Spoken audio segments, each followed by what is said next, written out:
Olá, irmãos. Bom dia. Nós estamos dando continuidade aos nossos estudos, da nossa revista Palavra e Vida. Estamos estudando nesse trimestre recomeçar, um grande desafio. Na aula anterior, começamos a dar uma posição do momento histórico em que essas lições se passam e trabalhamos a lição 1. Comentei a lição 1, mesmo tendo sido anteriormente postada, com a aula da EBD por EAD, ministrada pelo pastor da Convenção Fluminense, mas eu fiz a questão de comentar, porque sei, irmãos, que vocês realmente sentem a falta da minha presença, da presença da Jália, E é claro, a Jália não está ministrando as aulas, já que ela não domina essa tecnologia. Então ficou comigo, Mas ela está presente, ela tem recebido a revista. Na outra semana eu estive na casa dela, entreguei a revista impressa a ela, orei com ela, inclusive postei para vocês uma mensagem que ela passou para a nossa classe. E hoje vamos estar estudando agora a lição 2, que nos diz lançando as bases. Na lição 1, estudamos o tema recomeçar, um grande desafio. Lançando as bases, nós estaremos lendo no livro de Esdras, capítulo 3, de 8 a 13, que é o livro base, é o texto base da nossa lição. Mas antes de ler Esdras 3, de 8 a 13, nós vamos ler no capítulo 1, de 1 a 5, que justamente quando começa a contar a história do retorno do cativeiro. Um fato que, inclusive, eu comentei com vocês na nossa aula anterior. Mas antes disso, vamos pedir a orientação do nosso Deus para esse estudo da lição 2. Oremos.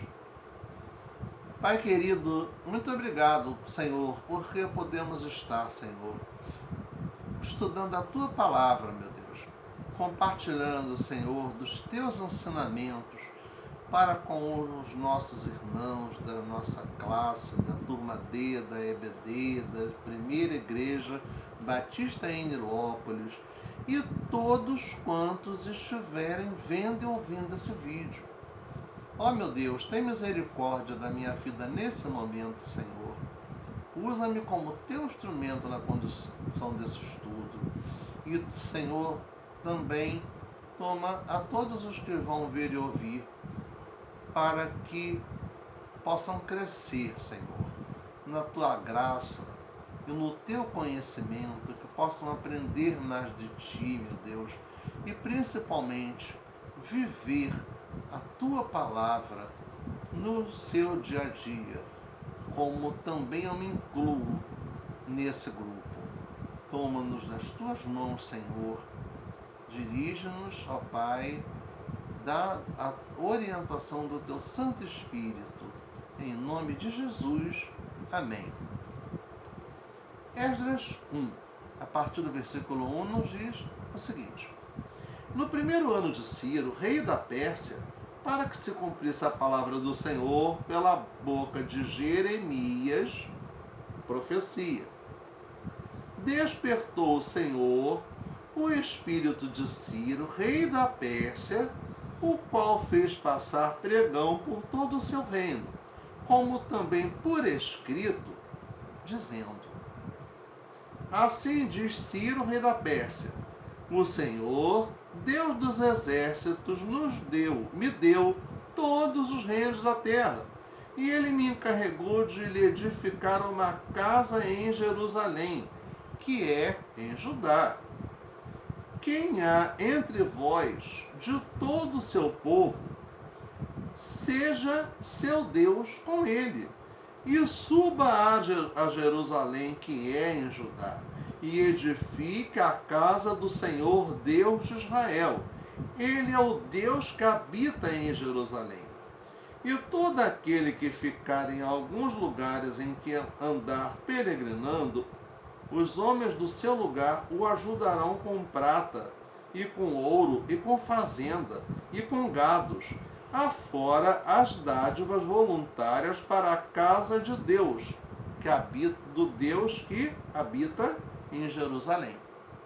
Então se levantaram os chefes dos pais de Judá e Benjamim, e os sacerdotes, e os levitas, com todos aqueles cujo espírito Deus despertou, para subirem a edificar a casa do Senhor que está em Jerusalém. Aqui tem outras coisas que estão retratadas nos versos 6 a 11, que nós vamos estar comentando na nossa lição de hoje, né? E partindo lá para o versículo 3, para o capítulo 3, desculpe, a partir do versículo 8, que nos diz: E no segundo ano da sua vinda à casa de Deus em Jerusalém, no segundo mês, começaram Zorobabel, filho de Sealtiel, e Jesua, filho de Josadaque, e outros seus irmãos, os sacerdotes, os levitas e todos os que vieram do cativeiro a Jerusalém, e constituíram levitas da idade de 20 anos, e daí para cima, para que aviassem a obra da casa do Senhor. Então se levantou Jesua, seus filhos e seus irmãos, Cadmiel e seus filhos, os filhos de Judá, como um só homem, para vigiarem os que faziam a obra na casa de Deus. Os filhos de Anadad, seus filhos e seus irmãos, os levitas. Quando, pois, os edificadores lançaram os alicerces do templo do Senhor, então apresentaram seus sacerdotes, já revestidos e com trombetas, e os levitas, filhos de Asaf, com saltérios para louvarem ao Senhor, conforme a instituição de Davi, rei de Israel. E cantavam a revezes, louvando e celebrando ao Senhor, porque é bom, porque a sua benignidade dura para sempre sobre Israel. E todo o povo jubilou com grande júbilo, quando louvaram ao Senhor pela fundação da casa do Senhor. Aqui nos fala que os sacerdotes mais velhos choraram de alegria, em altas vozes, levantaram vozes com júbilo e alegria, de forma que não se podia discernir a alegria das vozes e o choro do povo, porque o povo estava extremamente alegre por aquela situação. Então aqui no capítulo 3 são postos os alicerces do templo, ou seja, iniciou-se a reconstrução do templo em Jerusalém. A restauração do templo é a restauração da adoração a Deus. É um reencontro com Deus. E lá no versículo 1, que eu incluí essa leitura, mostrando que o rei Ciro abriu essas portas. E será que o rei Ciro fez isso só porque ele quis? É óbvio que não. O rei Ciro tomou essas atitudes sendo direcionado pelo Espírito de Deus. Deus o usou para abençoar o seu povo. E não somente o seu povo, mas a todos aqueles que estavam sob o domínio do Império da Babilônia, já que as medidas do rei Ciro foram para todos os povos dominados pela Babilônia, que passaram agora a estar sob o domínio político da Pérsia, mas com liberdade religiosa e com uma certa autonomia para poder viver nos seus territórios e também seguir com a sua vida normalmente sem que fossem escravos. Bem, a melhor forma de recomeçar é fazendo da maneira certa. Da maneira certa. Então, a adoração ao Senhor é a base e a prioridade, e o resultado será abençoado. Prioridade, primazia, aquilo que nós colocamos na nossa vida em primeiro lugar. E de quem deve ser esse primeiro lugar? Quem deve estar sendo prioridade para nós? O nosso Deus. A prioridade da nossa vida tem que ser Deus. Deus quer o primeiro lugar, que é a prioridade. E nem sempre nós fazemos isso. É justamente essa prioridade, tá, que precisa ser posta em prática na nossa vida. Então eles começaram o quê? Com adoração, com serviço, com fidelidade, adoração.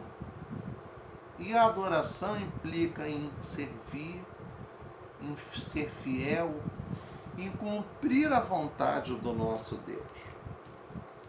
Quando lançamos as bases, Deus envia os recursos necessários para recomeçar. Aqui na revista conta a história de que um diácono virou-se para o seu pastor e disse que para iniciar a construção do templo, ele só iria precisar de uma pá e de uma enxada. Pois após a conclusão da primeira sapata, Deus enviaria os recursos necessários. Então, o que aconteceu com o povo de Judá? Deus enviou. Deus enviou os recursos necessários.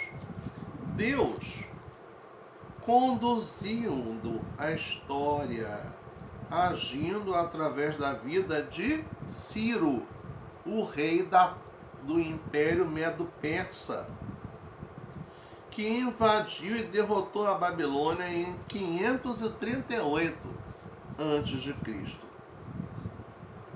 O que ele fez? Autorizou o retorno dos judeus exilados até a Palestina e a reconstrução do seu templo, restaurando assim o seu culto nacional, restaurando a adoração, que passou a ser então permitida, a liberdade religiosa, que eles não tinham quando estavam sob o domínio da Babilônia. É bom lembrar que isso é um fato importante que devemos considerar. Bem, alguns decidiram ficar na Babilônia, porque já tinham se estabelecido lá e não queriam ir para a Judéia empobrecida. Falamos isso na lição anterior. Então a política de liderança do rei Ciro tinha um ar democrático, porque ele permitiu que se restituísse os deuses dos povos conquistados ao seu santuário. Não somente permitiu o retorno do povo à Judéia e a prática da sua religião, da sua divindade, mas também permitiu que voltasse para lá todos aqueles utensílios, todos aqueles pertences, aqueles instrumentos, aquela indumentária que era do templo e que foi carregada para a Babilônia. Então tudo ele permitiu que levasse de volta os utensílios de ouro e de prata, tá? E encorajou o povo a retomar a sua terra. E no segundo ano após a volta, Zorobabel assumiu a liderança sob a orientação de Deus, e logo se apresentaram 4 líderes de 4 famílias de levitas para assumirem o trabalho. Esdras 3, 8 e 9. Então, lembrando, a primeira leva de judeus que retornaram à Judéia foi a que foi com Zorobabel. Comentamos isso na lição anterior. Teve 3 períodos, né? Os que foram com Zorobabel, os que foram com Esdras e os que foram com Neemias. Bem, então vemos a soberania de Deus. Quando Deus quer fazer, Ele faz. Ele usou um rei pagão. Ciro não era um missionário, um profeta. Ciro era um rei de um povo que não tinha Deus como Senhor, mas foi usado pela instrumentalidade, pelo Espírito de Deus. Deus usou um rei pagão, um rei não seguidor da lei judaica, para cumprir os seus propósitos. Ele está agindo em meu favor, em teu favor, sempre. Agiu, está agindo, agirá.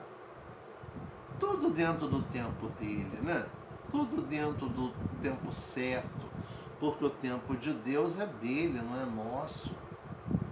Deus sabe a hora de cada coisa, ele não age de forma aleatória, não é? Não age à toa, em tudo Deus tem um propósito.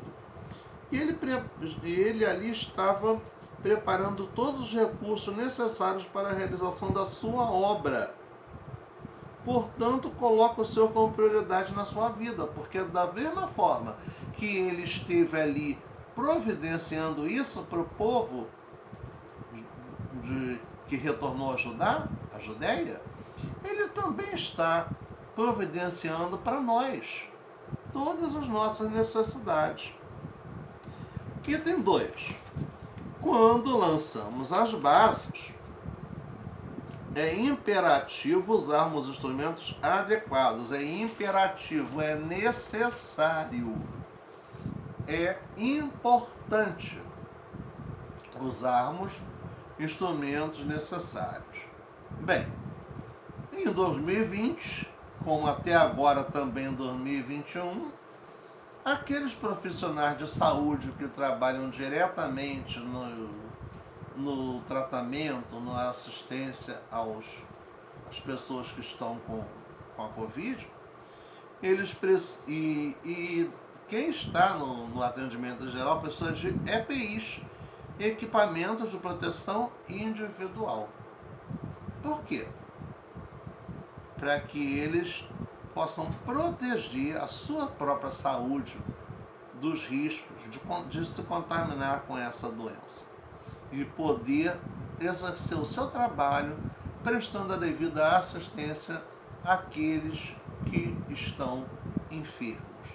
Então, se você foi a uma consulta médica, provavelmente o seu médico estava com a máscara e com uma máscara de proteção, assim como nas farmácias também estão usando. Isso tem sido essencial para a proteção dos profissionais da área de saúde no combate à pandemia e também para poder não transmitir isso para quem estiver sendo atendido. Por analogia e por comparação, quem retornou do exílio também tinha um protocolo de atividades. Então, qual seria esse protocolo para o retorno do exílio, do cativeiro em Jerusalém? Ele foi reconstruído e, por conseguinte, os sacrifícios regulares foram oferecidos nas épocas indicadas. E todas as festas, todas aqueles eventos dos judeus foram restabelecidos também, de acordo com a lei de Moisés. Houve uma ênfase sobre a oferta de holocausto. Oferta de holocausto é oferta de adoração. Holocausto, diferente da oferta pelo pecado, que era uma forma de apresentar um sacrifício para pedir o perdão de Deus pelos pecados. Representava a dedicação do adorador a Deus. Vemos a sinceridade e a espiritualidade da adoração que os sacrifícios estabeleciam. Esdras 3, de 1 a 6. Tá? Em Esdras 3, de 1 a 6. Então, os irmãos podem parar para ler. Esdras 3, de 1 a 6. É levantado o altar. Chegando, pois, o 7º mês, e estando os filhos de Israel já nas cidades, se ajuntou o povo como um só homem em Jerusalém. Tá? Edificaram um altar para oferecer sobre ele holocaustos, como está escrito na lei de Moisés, o homem de Deus. E celebraram a festa dos tabernáculos. E depois disto o holocausto contínuo e os das luas novas, todas as solenidades consagradas ao Senhor. Então o holocausto de adoração, além do holocausto oferecido pelos pecados. Hoje nós não oferecemos esses holocaustos, por quê? Porque Jesus já cumpriu esse papel, né? O que nós temos que fazer é o quê? É orar, é pedir perdão a Deus, é confessar os nossos pecados a Deus, é nos arrependermos, né?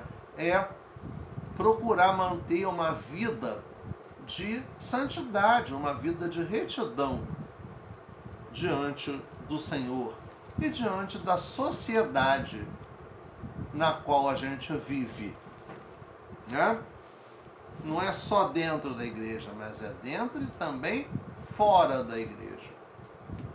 Então, foi feito tudo isso. Então, eles contrataram pedreiros, carpinteiros, pedras foram cortadas, as madeiras obtidas nas colinas do Líbano, da mesma fonte da qual Salomão conseguiu o material para a construção do primeiro templo. Em conformidade à santidade da tarefa, os levitas foram encarregados para supervisionar os trabalhadores, para que tudo estivesse sendo feito da forma devida, que ninguém fizesse coisa mal feita, obra mal feita. Em seguida, a colocação das últimas pedras do alicerce, foi realizada uma grande celebração onde os sacerdotes estavam paramentados de forma adequada, trajando suas vestes, com trombetas nas mãos, e os levitas estavam com seus instrumentos e louvavam a Deus em duas vozes. Louvai ao Senhor, porque Ele é bom, porque a sua benignidade é para sempre. Salmo 136. Deus é santo. Todos os protocolos foram cumpridos por meio de uma liderança comprometida com Deus, uma liderança santificada, uma liderança que estava adorando verdadeiramente a Deus. Creia que Ele esteja agindo em seu favor, portanto, lance os alicerces e declarem que o Senhor é bom, porque a sua benignidade é para sempre. Deus é bom. Nós não somos, não. Nós temos que procurar ser, seguindo e vivendo segundo a vontade do nosso Deus, não é?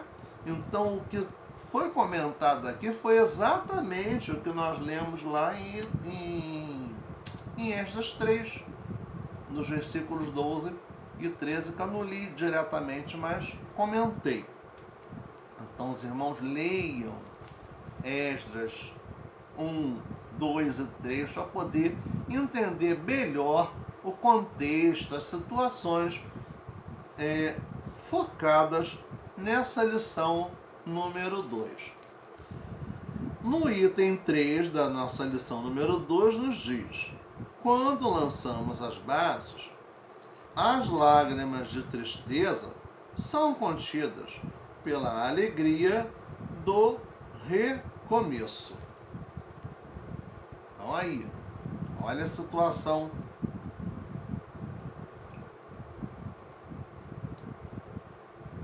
oposta. Seria uma antítese, duas coisas diferentes acontecendo de forma simultânea, né? Emoção, um misto de tristeza e alegria. Misto de tristeza e de alegria. Então, tristeza lá pela aquela situação vivida anteriormente, alegria pela vitória, alegria pelas portas que Deus começou a abrir para o seu povo diante de toda aquela situação, né? Então aqui, o choro pode ser desencadeado por diversos estados emocionais, né? Que nos diz aqui, as lágrimas expressam emoção e podem exercer um impacto positivo na saúde física e psicológica. Na saúde física, porque você extravasa aquilo que você sente. Psicológica também, porque você não está retendo aquilo na sua mente, porque você está expressando aquilo que você sente, né? Aliviando angústia e aflição. É muito importante que isso seja levado em conta. Pode também ser interpretado como um pedido de ajuda. Todavia, o choro não significa que uma pessoa seja fraca, sentimental ou impotente. Dessa maneira, o choro é uma emoção que o próprio Senhor Jesus experimentou. Quando diz lá em João 11:35, Jesus chorou. Não vamos ficar pensando, irmãos, naquele ditado infeliz que diz que homem não chora. Como se o homem não tivesse sentimento, como se o homem não tivesse sensibilidade. Então, o homem que eu estou me referindo aí é o sexo masculino, né? Não é o homem, a humanidade, a espécie humana. Mas isso é uma ideia infeliz, machista, existente na nossa sociedade, dizer que homem não chora. Homem chora sim, porque homem tem sentimento, homem tem sensibilidade. E quantos homens têm sua vida frustrada, né, por não expressar aquilo que eles sentem? É muito ruim isso. É muito ruim, tá? Quando você não se liberta daquelas coisas que estão prendendo a sua mente. Isso é um problema muito sério. Jesus chorou. Jesus é um homem é Deus.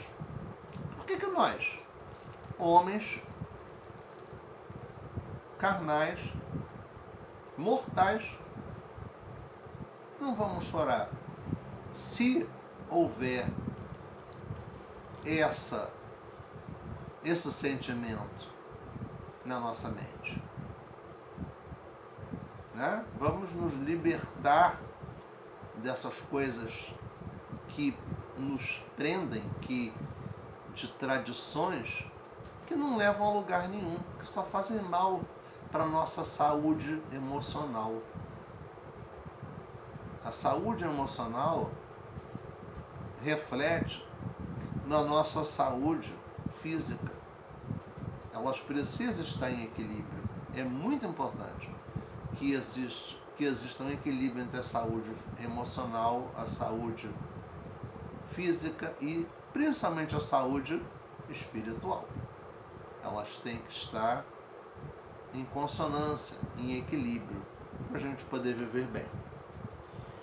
Nessa parte final do nosso estudo, encontramos uma multidão de aproximadamente 500 mil pessoas reunidas, tantas que vieram do cativeiro, como as que ficaram em Jerusalém, né? Aqueles que não foram levados pelo Império Babilônio para a Babilônia. Essas pessoas estavam ao redor daqueles que lançaram as bases. As mais velhas, as quais viram a beleza do primeiro templo construído por Salomão, estavam chorando ao observar o novo templo de medida inferior, lembrando da glória daquele primeiro templo. Por outro lado, havia no meio do povo as pessoas que davam brados de alegria pelo lançamento das bases do templo, ou seja, também aqueles que não viram, que não conheceram o templo construído por Salomão. Finalmente, aquele seria o início da reconstrução do templo, o qual seria inaugurado 5 anos depois, em Esdras 3, 8 e 9. Deus é poderoso. O choro dos mais velhos foi sufocado pela alegria do povo. Creia que Ele esteja agindo em seu favor. Celebre ao Senhor com brados de alegria. A glória desta última casa será maior que a da primeira. Ageu 2, 9a. Eu e a minha esposa já ouvimos esta profecia de um pastor muito ligado a nós, muito querido por nós, tá? E não é o pastor Levi, que é o nosso pastor e que também é meu cunhado, né? Já que ele é irmão da Adilza. Bem, nós ouvimos isso. E quem falou aquilo ali foi o Espírito de Deus. Deus nos deu essa vitória. Essa profecia vem se cumprindo. Então, irmãos, a glória dessa última casa será maior que a da primeira. Tenta viver isso. Coloca essa realidade na sua vida. Os problemas vêm, as dificuldades vêm, mas eles não são maiores do que o nosso Deus, e o nosso Deus nos dá a solução. O nosso Deus é grandioso. Então nós aprendemos que quando existe o desejo de recomeçar, o melhor meio é fazer da maneira correta. Buscar primeiro o reino de Deus e a sua justiça. Né? O povo que retornou do exílio babilônico priorizou o Senhor. como resultado dessa demonstração pública. Houve a restauração do altar, bem como o lançamento das bases para a reconstrução do templo. Reflita. Deus usa qualquer pessoa para cumprir os seus propósitos. Deus requer de cada pessoa uma postura correta diante da execução da sua obra. Deus não pode ser limitado pelo tamanho da estrutura de um templo ou por um espaço físico. Deus é soberano. Creiamos na soberania, no poder do nosso Deus. Estejamos sempre preparados para estar com a nossa fé viva e eficaz. Oremos então, irmãos, terminando a nossa aula. Meu Deus querido, muito obrigado pelo estudo que aqui podemos fazer. Dá-nos a tua direção, Senhor. Sabemos que a tua glória se manifesta na vida de cada um de nós. Então, Senhor, dá-nos, ó Pai, humildade e sabedoria para poder reconhecer os grandes feitos que tu tens operado na vida de todos nós. Que possamos, ó Pai, ser gratos a ti por tudo quanto tu operas em nossas vidas. Em nome de Jesus.